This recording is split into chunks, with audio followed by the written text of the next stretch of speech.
Bonjour, alors dans cette vidéo j'aimerais vous parler d'une chienne qui a porté trop lourd. Cela fait référence donc à la série de posts par rapport aux émotions humain-animal versus animal. Et donc c'est un exemple. En effet, j'avais envie de vous parler de cette chienne que j'ai très bien connue et de son humaine bien évidemment aussi.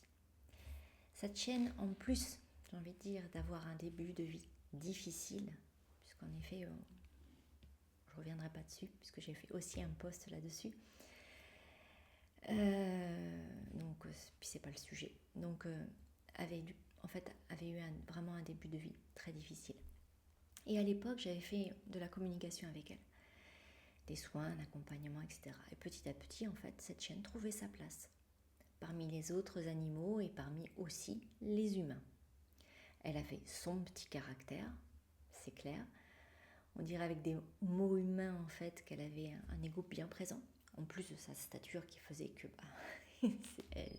elle montrait qui elle était. Mais c'était gérable, c'était vivant, il y avait un équilibre. Et puis à un moment donné, son humaine a traversé une période pas très sympa, difficile émotionnellement. Il y a une grande blessure, une colère profonde qui était renfrognée, bien rentrée, une rancœur énorme envers les humains. Sauf que cette colère n'était pas exprimée. Elle était contenue, rentrée, niée, voire même niée en fait. Quand j'essayais de lui en parler, non, elle n'était pas en colère, non. Puis peu à peu, cette humaine en fait s'est éloignée des humains en général, de moi aussi en particulier. De plus en plus. Et à partir de ce moment-là, enfin même si avant ça avait commencé, au moment où elle avait commencé justement à ressentir cette colère, le comportement de la chienne a changé radicalement. Elle est devenue très agressive envers les autres chiens, particulièrement envers les petits chiens. C'était soudain, c'était intense, c'était ingérable, à tel point que la personne devait vérifier dans les endroits qu'il n'y ait pas d'autres chiens pour aller la promener. En communication animale, le mal-être, il était immense. Cette chienne ne comprenait pas ce qu'elle portait, mais elle le portait. Elle exprimait, en fait, à l'extérieur, ce que son humaine retenait à l'intérieur. Et là où c'est important de le dire, ce n'est pas une question de faute, ce n'est pas le but de juger ni quoi que ce soit, ni de mauvaise intention, loin de là. Mais à ce moment-là, aucune remise en question n'était possible, aucune prise de conscience n'était possible, même en étant dans le milieu du chien. Je parle de cette humaine. Quand je tentais d'évoquer le lien entre l'état émotionnel de cette humaine et ce que sa chienne exprimait, c'était refusé, c'était nié. Impossible à entendre. Et là, on voit très bien que quand l'humain ne reprend pas sa part, l'animal continue de porter. Aujourd'hui, je ne vois plus cette chienne qui me manque.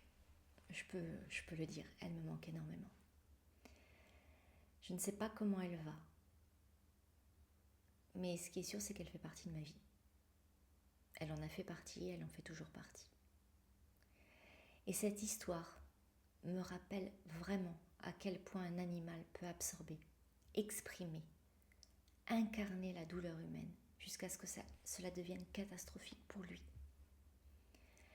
Un animal n'est pas là pour porter votre colère, la rancœur, la blessure. Non. Il est là pour exprimer à sa place. Non.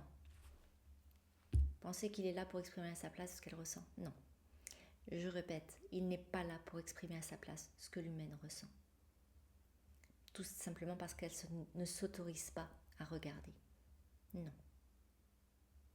Aimer son animal, c'est parfois accepter de se regarder soi-même, même quand c'est inconfortable.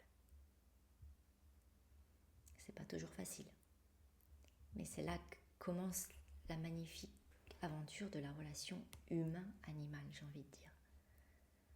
Regarder ce qu'il nous apprend et pouvoir lui dire merci après. Parce qu'en fait, quand l'humain reprend sa responsabilité émotionnelle, c'est là qu'enfin l'animal se libère. Et la relation explose. Dites-moi en commentaire si ça vous a intéressé, cet exemple. Et n'oubliez pas de vous abonner, et commenter ou liker. À très très vite. Merci à vous.